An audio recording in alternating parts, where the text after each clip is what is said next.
let me tell you, I ain't impressed. Now, this could be attributed to the fact for the past couple cons I've gone to, they've been more specialized cons focusing on certain things like Harry Potter or Doctor Who, and it's been a while since I've been to a more general convention. And it's just a completely different feeling, a completely different experience. Not necessarily in a bad way, although there are more interesting people at generalized cons than you'll get at specialized conventions, like the furries and people like that.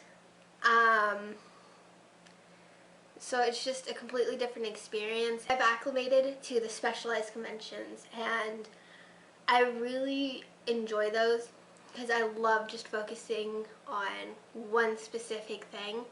I'm scatterbrained enough so that when there's a convention that's just focused on mainly one thing, you know, there's elements of other things, you know, you have little side meetups and a couple of panels focusing on other things, but mostly it's just this one niche.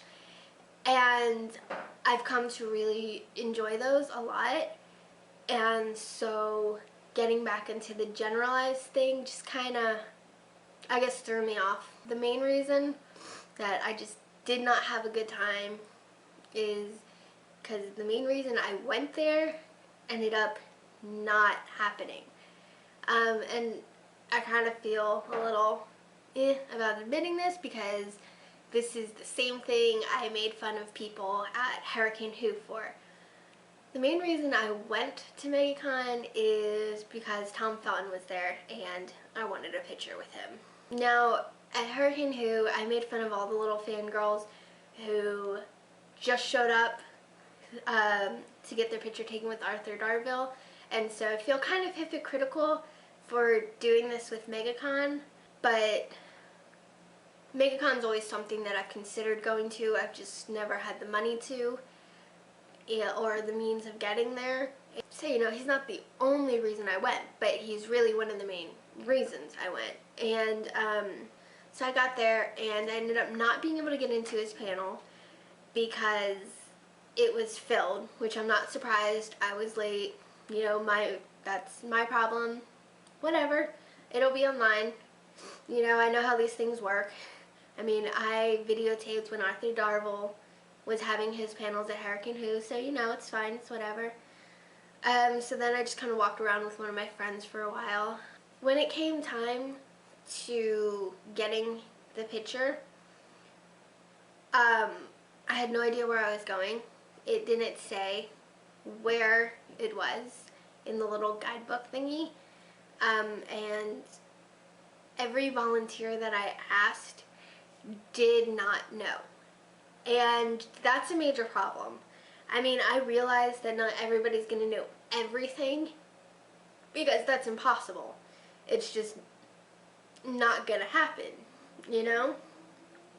But it was really frustrating that nobody I talked to knew. So I wandered around the dealer's room for maybe about 40-45 minutes trying to find him before I finally gave up in just total and complete frustration. Come to find out later that apparently he had at least been signing, but if he was signing there, then chances are that he was being photographed there in the back of the dealer's room where all the voice actors were. And that's the one place I did not think they would put him. Like, it crossed my mind, but I'm like, no, they wouldn't do that. That's really dumb. You know, they'd have him out. There's this big open area before the dealer's room, and they had Stan Lee's line for autographs and pictures on one side, and then in the middle there was this stupid green screen experience thing, which almost nobody did, and on the other side there was this stupid Heroes Initiative thing, which was actually, I say stupid, but it was actually really cool because it had like a whole bunch of the heroes there that you could get pictures with. It was really cool. I didn't do it though because I just was not in a good mood. So I expected him to be up there. You know, it makes sense. I understand he's not as legendary as Stan Lee. I understand that.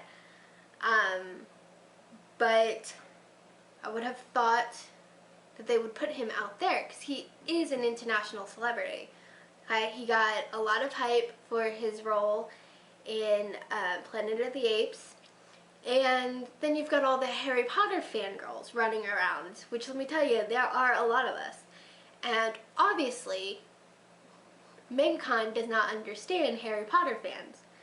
I mean, I know you're used to dealing with anime fans and they're very spirited and animated, and comic book fans who are the same way, and so you know how fandoms work. Why would you not expect there to be a lot of people showing up for Tom Felton? Okay, he's friggin' Draco Malfoy. Like, Draco Malfoy. Like, do you not understand that? People have grown up with him. Okay? People have been in love with him since we were 11 years old. Okay? Like, he's gonna have a lot of fans there. And he should be up there with Stan Lee. And it just pissed me off to no end to find out that he was shoved in the back of the dealer's room. It just doesn't make sense to me at all. I mean, I know Stan Lee's gonna have more people. That's a given. It's friggin' Stan Lee, okay? The man is legendary. But you've also got Tom Felton, who is part of the most successful franchise in movie history. Like, come on. Where was your head? You just make no sense. So, long story short, to sum up, I never got a picture with Tom Felton because of poor planning. Or at least what I feel is poor planning. Anybody went and disagrees with me, let me know, you know.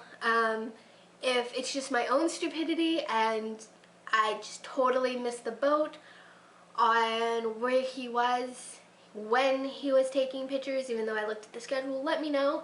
I don't want to be sitting here bashing, you know, these people and just feeling really frustrated when it was my own fault. So, you know, if I'm in the wrong, let me know.